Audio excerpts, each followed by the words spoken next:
ओम शांति। अव्यक्त मुरली रिवाइज 3-2-69। सार, सर्व पर रहम करो, वहम और अहम भाव को मिटाओ। बाप दादा सभी बच्चों को संपन्न स्वरूप विश्व कल्याणकारी रूप में देख रहे हैं। वर्तमान समय अंतिम स्वरूप व अंतिम कर्तव्य विश्व कल्याण का ही है। इस अंतिम स्वरूप में स्थित रहने के लिए हर एक ब्राह्मण यथाशक्ति पुरुषार्थ कर रहे हैं।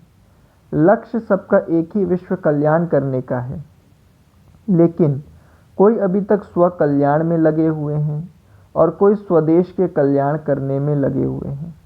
बहुत थोड़े बेहद के बाप समान बेहद अर्थात विश्व की सेवा में अथवा विश्व कल्याणकारी स्वरूप में स्थित रहते हैं। विश्व कल्याणकारी श्रेष्ठ आत्मा की निशानी क्या होगी?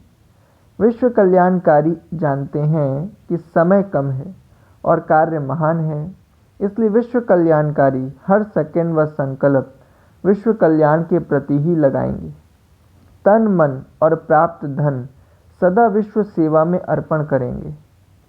उनके मस्तक और नयनों में सदा विश्व की सर्व आत्माएं स्मृति व दृष्टि में होंगी कि इन अप्राप्त आत्माओं को भी तृप्त आत्मा कैसे बनाएं, भिखारी आत्माओं को संपन्न कैसे बनाएं, वंचित हुई आत्माओं को संपर्क और संबंध में कैसे लाएं। दिन रात बाप द्वारा शक्तियों का वरदान लेते हुए सर्व को देने वाले दाता होंगे। अथक निरंतर सेवाधारी होंगे। प्रोग्राम से सेवाधारी नहीं, लेकिन सदा एवर रेडी ऑलराउंडर होंगे। ऐसे विश्व कल्याणकारी अर्थात रहमदिल आत्माएं ही कैसी भी अवगुण वाली आत्मा हो, कड़े संस्कार वाली आत्मा हो, कम बुद्धि वाली आत्मा हो, पत्थर बुद्धि हो, सदा ग्लानि करने वाली आत्मा हो, सर्व आत्माओं के प्रति कल्याणकारी अर्थात लॉफुल और लवफुल होंगे। लक्ष्य सभी का ऐसा ही है, लेकिन करते क्या हैं? चलते चलते रहम के बदले दो बातों में बदल जाते हैं। कोई रहम करने के बदले आत्माओं में वहम भाव पैदा कर देते हैं। यह कभी बदल नहीं सकते, यह है ही ऐसे। सब तो राजा बनने वाले नहीं हैं। इस प्रकार के अनेक वहम भाव रहम को ख़त्म कर देते हैं। दूसरी बात, रहम भाव के बदले अहम भाव, मैं ही सब कुछ हूँ, यह कुछ नहीं है, यह कुछ नहीं कर सकते, मैं सब कुछ कर सकता हूँ। इस प्रकार के अहम भाव अर्थात मैंपन का अभिमान रहमदिल बनने नहीं देता, इसलिए स्व कल्याण व देश कल्याण तक रह जाते हैं। विश्व कल्याणकारी बनने का सहज साधन जानते भी हो, लेकिन समय पर भूल जाते हो। कैसी भी अवगुणधारी आत्मा हो, कैसी भी पतित आत्मा व पुरुषार्थहीन आत्मा, दोनों में से कोई भी हो, अज्ञानी पतित आत्मा होगी और ब्राह्मण परिवार की पुरुषार्थहीन आत्मा होगी।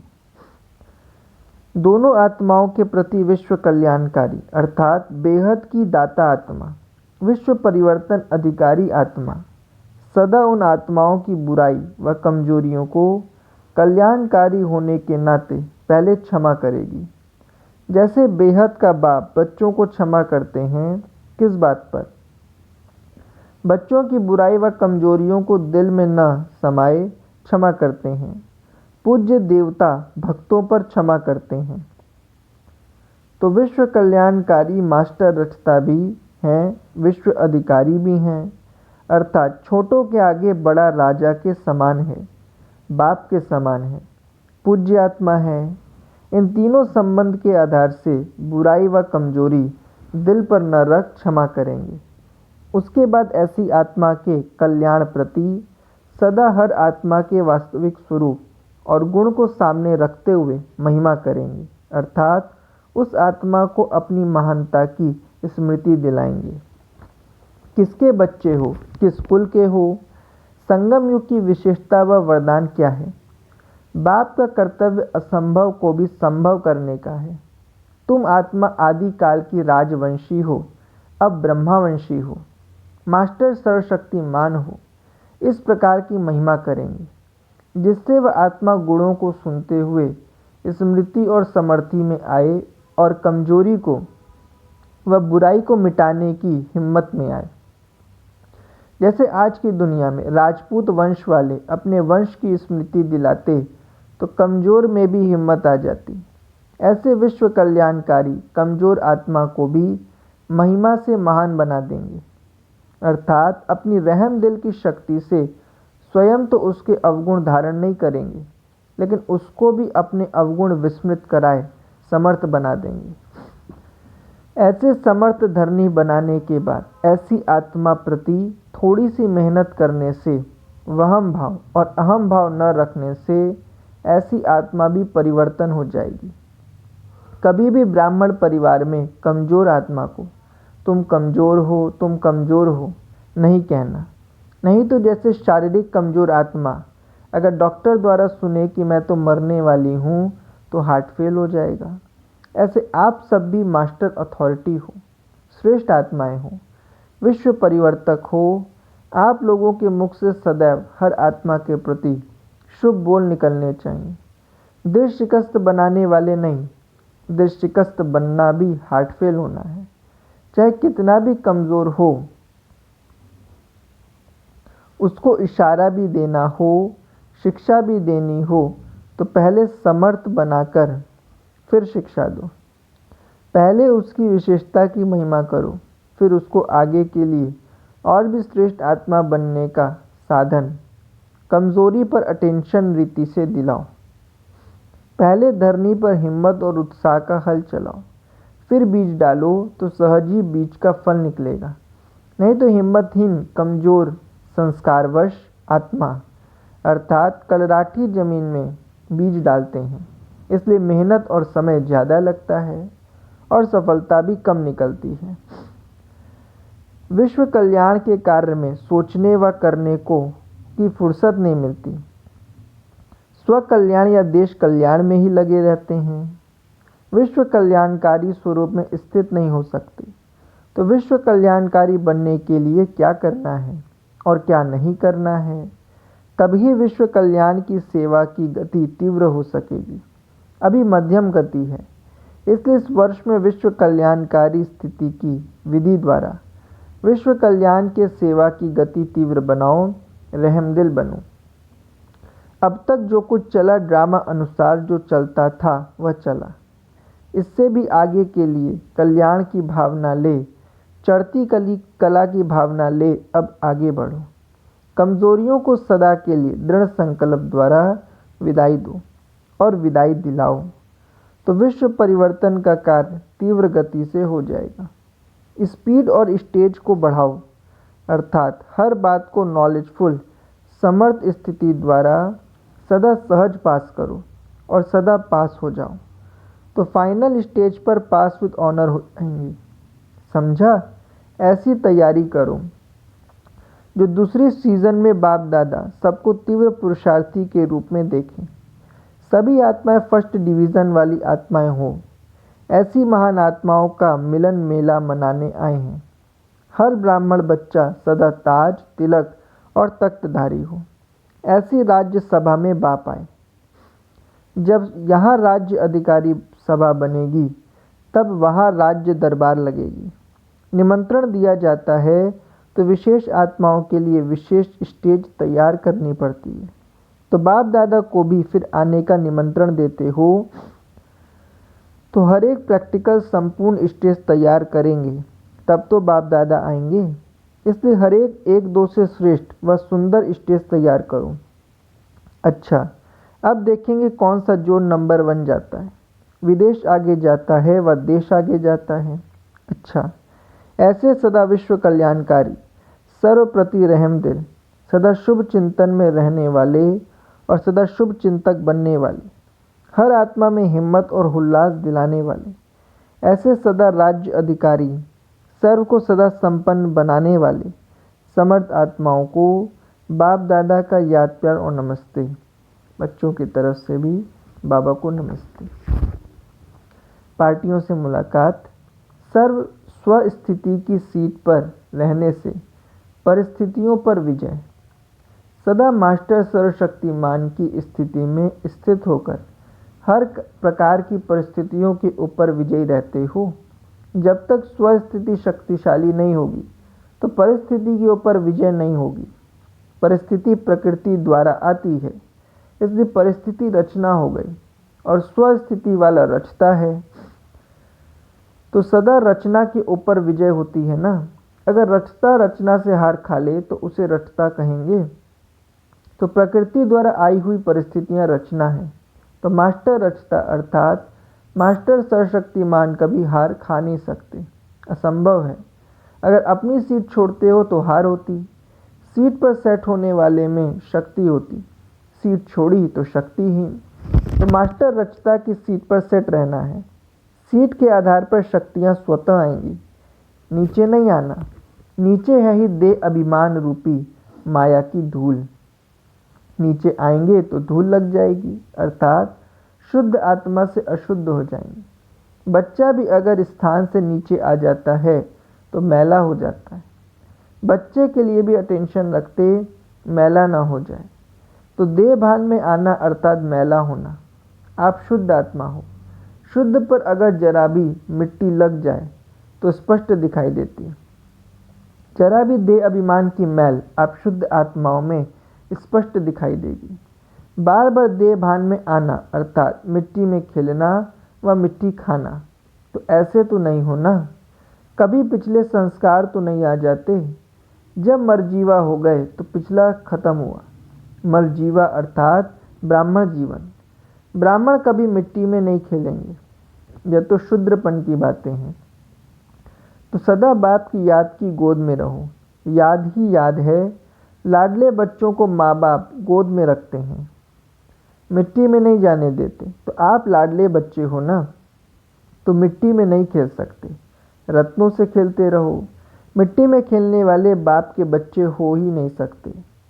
रॉयल बाप के बच्चे मिट्टी से नहीं खेलते। तो सबसे बड़े से बड़े बाप के बच्चे सदा ज्ञान रत्नों से खेलने वाली श्रेष्ठ आत्माएं, ऐसे हो ना।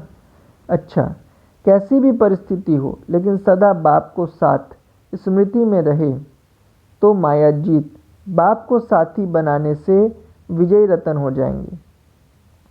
बाप का साथ याद रहे तो सदा खुश और सदा निर्विघ्न रहेंगे। एक से डबल बन गए तो सदा महावीर रहेंगे, निर्भय रहेंगे। बाप का साथ होने से माया जीत बन जाएंगे। उड़ीसा ग्रुप से मुलाकात। सेवाएं जितना वृद्धि को पाती जाती उतना सेवा का इनाम मिलता है। तो जितनी सेव आत्माओं को बाप का परिचय देने के निमित्त बनते हैं उतना ही अभी भी खुशी की प्राप्ति होती है और भविष्य में भी राज्य पद की प्राप्ति होती है। वर्तमान और भविष्य दोनों ही काल श्रेष्ठ बन जाते हैं। ऐसा श्रेष्ठ कार्य जिससे दोनों काल श्रेष्ठ हो जाएं तो कितना करना चाहिए। लौकिक में भी किसी कार्य में फायदा अधिक होता है तो दिन रात लग जाते हैं। यह तो सबसे श्रेष्ठ बिजनेस है। 21 जन्म के लिए सौदा करते हो, इस सीजन में इतना जमा कर लेते हो जो फिर आराम से खाते रहेंगे। कितनी बड़ी लॉटरी मिलती है। एक जन्म की थोड़ी मेहनत और अनेक जन्म खाते रहेंगे। वह हद की लॉटरी होती, उसमें एक डालते तो लाख की लॉटरी लग सकती है, लेकिन यह तो बेहद की अविनाशी लॉटरी है। घर बैठे इतनी श्रेष्ठ प्राप्ति है। सदा मन में अपने भाग्य के गीत गाते हुए खुश रहो। अगर नहीं कहीं भी लगाव होगा, मोह होगा तो दुख की लहर आएगी। कभी दुख होता है, बाप जन्म जन्मांतर के लिए रोना बंद कराते हैं। दुख होगा तो रोएंगे, दुखी नहीं तो रोना बंद। सब सुखदाता के बच्चे मास्टर बन गए तो दुख तो आ ही नहीं सकता। दुख का दरवाज़ा बंद, स्वर्ग अर्थात सुख का दरवाज़ा खुल गया। स्वर्ग की टिकट ले ली है ना। सदा खुशी में नाचते रहो। खुशी होगी तो दूसरे भी आपको देखकर खुश होंगे और बाप के समीप आएंगे। आपकी खुशी बाप का परिचय देगी। कभी भी वियोग में नहीं आना, सदा योगी। संगम युग पर विशेष प्राप्ति बाप से मिलन मनाने की है।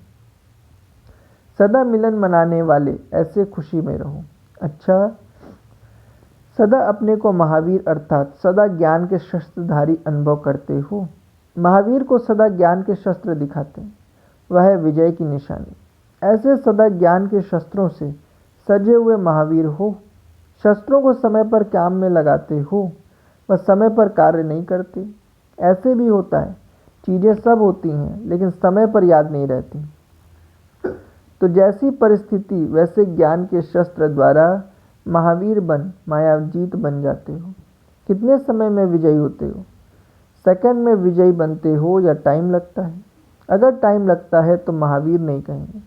अगर विजयी बनने में 1 घंटा लगा और उसी टाइम के अंदर अंतिम घड़ी आ जाए तो किस पद को प्राप्त होंगे? तो महावीर अर्थात हर घड़ी अटेंशन।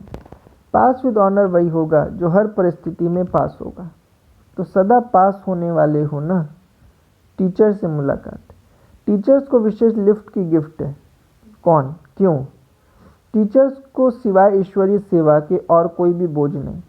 एक की ही याद, एक के ही प्रति सेवा। जब एक काम है तो एक काम में अच्छी तरह से आगे बढ़ सकते हो ना। प्रवृत्ति वालों को तो 2 कार्य निभाने पड़ते हैं। टीचर सहज ही एक रस रह सकती हैं। बातें करनी है तो भी बाप का परिचय देना, कर्मणा सेवा करनी है तो भी बाप ने जिसके निमित्त बनाया। तो टीचर्स को नेचुरल गिफ्ट मिली हुई है। इस गिफ्ट का लाभ उठाते रहो। टीचर्स अर्थात डबल लाइट। निमित्त बनकर चलना अर्थात डबल लाइट। तो सदा उसी स्थिति का अनुभव होना चाहिए। करण करावन हार करा रहे हैं, मैं निमित्त हूँ, तब सफलता होती है। मैपन आया अर्थात माया का गेट खुला। निमित्त समझा अर्थात माया का गेट बंद हुआ। निमित्त समझने से माया जीत बन जाती, डबल लाइट भी बन जाते और सफलता भी मिल जाती। तो टीचर्स को यह लिफ्ट है, जितना लाभ उठाना चाहो उतना उठा सकती है। तो टीचर्स को चेक करना चाहिए हमारा नंबर क्या है। टीचर्स को सेवा का भाग्य प्राप्त है। कितनी वंचित आत्माओं को बाप का परिचय दे तृप्त आत्मा बनाने वाली हो। सेवा में विशेष रहमदिल का गुण याद रहता है। रहमदिल बाप के बच्चे रहमदिल बनकर सेवा करते तो सफलता बहुत मिलती है। तो सभी बाप समान रहमदिल हो। अनजान आत्माओं के प्रति तरस पड़ता है। सदा संपन्न मूर्त बन, वरदानी और महादानी बनो। कमज़ोर आत्माओं को शक्ति दे आगे बढ़ाओ। संपन्न मूर्त बन सेवा करो। अच्छा, ओम शांति। वरदान: मास्टर ज्ञान सागर बन, गुड़ियों का खेल समाप्त करने वाले स्मृति सो समर्थ स्वरूप भव। स्पष्टीकरण: जैसे भक्ति मार्ग में मूर्ति बनाकर पूजा आदि करते हैं फिर उन्हें डुबो देते हैं तो आप उसे गुड़ियों की पूजा कहते हो। ऐसे आपके सामने भी जब कोई निर्जीव असार बातें ईर्ष्या, अनुमान, आवेश आदि की आती हैं और आप उसका विस्तार कर अनुभव करते या कराते हो, यही सत्य है, तो यह भी जैसे उनमें प्राण भर देते हो। फिर उन्हें ज्ञान सागर बाप की याद से बीती सो बीती कर सोन्नति की लहरों में डुबोते भी हो। लेकिन इसमें भी टाइम तो वेस्ट जाता है ना। इसलिए पहले से ही मास्टर ज्ञान सागर बन, स्मृति सो समर्थी भव के वरदान से इन गुड़ियों के खेल को समाप्त करो। स्लोगन: जो समय पर सहयोगी बनते हैं उन्हें 1 का पदम गुणा फल मिल जाता है। जो समय पर सहयोगी बनते हैं उन्हें 1 का पदम गुणा फल मिल जाता है। अच्छा, ओम शांति।